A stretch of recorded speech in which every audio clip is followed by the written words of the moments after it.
The last thing anyone in the village of Morra photographed was two suns. Not a reflection, not a lens flare. Two full, burning suns hanging side by side in a sky that had no business holding them both. The timestamp on every camera, every phone, every security feed read the same: 5:47 a.m., March 3rd. And exactly 9 minutes later, every single person in Morra was gone. No bodies, no wreckage, no signs of struggle or fire or flood. Just empty homes with breakfasts still cooking, shoes still by the doors, and televisions playing the morning news to rooms full of no one. The only evidence left behind was silence, the kind of silence that feels intentional, like something had specifically removed the sound along with the people. Authorities called it a mass evacuation, then a gas leak. Then, quietly, they stopped calling it anything at all. The government sealed the village within 48 hours, erected fences that weren't on any public record, and told the outside world that Morra had a contamination problem.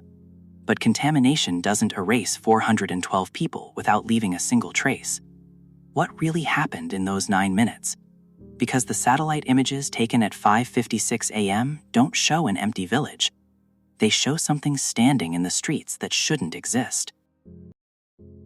To understand what happened in Morra, you need to understand what Morra was. It wasn't a city. It wasn't even a town on most maps.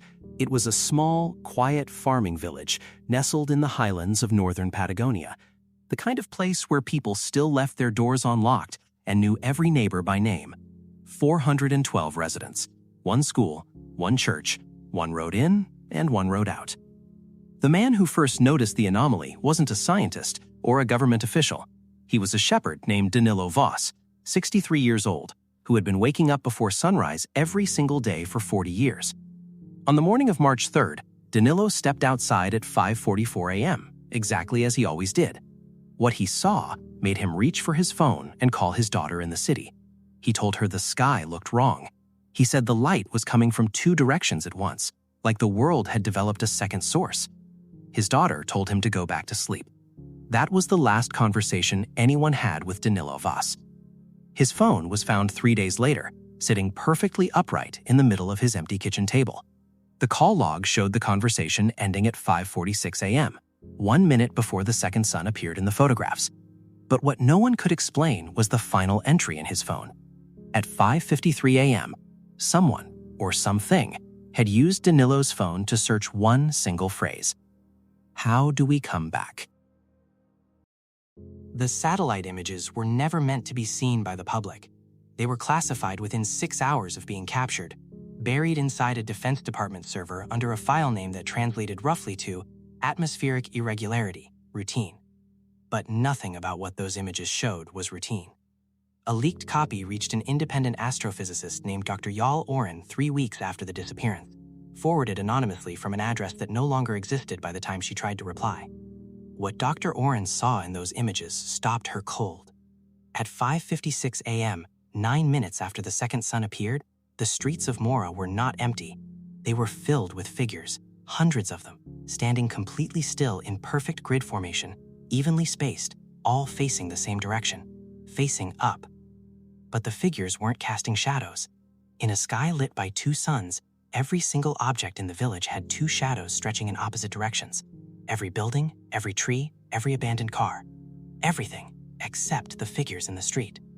Dr. Oren spent 72 hours analyzing the images before she concluded something that she refused to publish, refused to share, and reportedly told only one colleague before going dark. The figures in the street weren't standing in Morra. Based on the light physics, the angles, the way the image data processed, the figures were being projected onto Morra, displayed there like a message from somewhere else entirely. And every figure was the exact height and build of a missing Morra resident. But that wasn't the part that disturbed her most. The part that disturbed Dr. Oren most was the second sun itself, because when she ran the spectral data, the light composition, the radiation signature, the electromagnetic frequency, the second sun didn't match our sun at all. It wasn't a reflection. It wasn't an atmospheric phenomenon.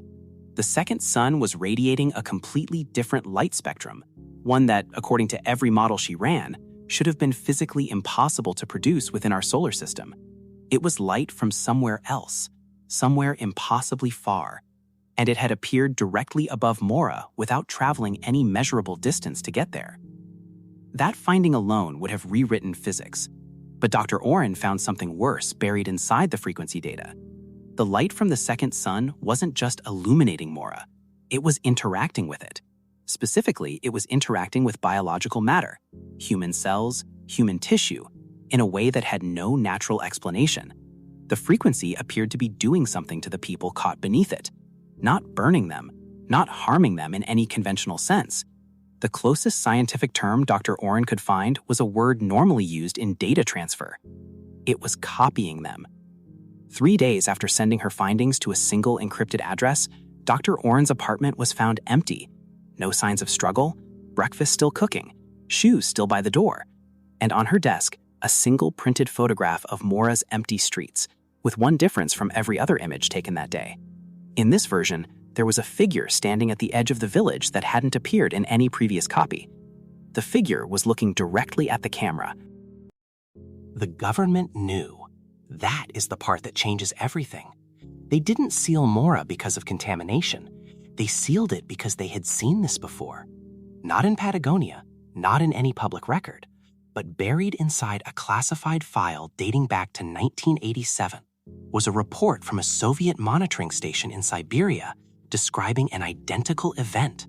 A small settlement, a second light source appearing at dawn, an entire population vanishing in under 10 minutes, and satellite images showing silent figures standing in perfect formation, casting no shadows. The Soviets had called it Project Dvoynik. The word means the double. Their conclusion, reached after years of analysis they never shared with the world, was not that the people had been taken. Their conclusion was that the people had been replaced, not abducted, duplicated. The original biological matter, the actual human beings, had been dissolved at a molecular level by the second light source, while perfect copies were constructed somewhere else, somewhere the report referred to only as the parallel emission point, a location their instruments could detect but never triangulate, a place that existed at the same coordinates as Earth but wasn't Earth.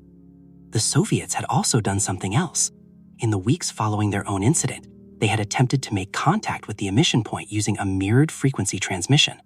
The signal went out, and something answered. The response was a single repeating pattern that their linguists eventually decoded after 18 months of work. It was not a greeting. It was not a warning. It was a number, a count, and it had been incrementing by 1 every single day since 1987. By March 3rd, the day Morra disappeared, that number had reached 412. Here is what we know. The count stopped incrementing the day Morra disappeared. Whatever was being tracked, whatever was being collected across 36 years and dozens of undisclosed incidents spanning every continent, it reached its target number on March 3rd. The signal from the emission point went silent immediately after. No more transmissions, no more responses. Whatever was being built on the other side of that second sun, it was finished, complete. And the world's governments, who had been quietly mongering this for decades, had no protocol for what came next, because they had never believed it would actually reach completion. But here is the detail that no official report will ever include. 2 months after Morra was sealed, a shepherd from a neighboring valley reported seeing lights inside the empty village at 3 a.m. He reported hearing sounds, not alarms, not machinery, voices, ordinary voices speaking ordinary words in the warm and casual way that neighbors speak to each other across garden fences. He described it as sounding like a community going about a perfectly normal morning. He reported it once, was visited by 2 men he had never seen before, and never reported anything again. And then there is the matter of the fence the government erected around Morra, the one with no public record. Researchers who have found it describe something strange. The fence isn't designed to keep people out. The posts are anchored, the wire is angled. The entire structure is engineered with one specific purpose that becomes obvious when you study the construction closely enough. It is designed to keep something in. Whatever was copied in Morra is still there, still living, still speaking to each other in the dark behind a fence no one is supposed to know exists.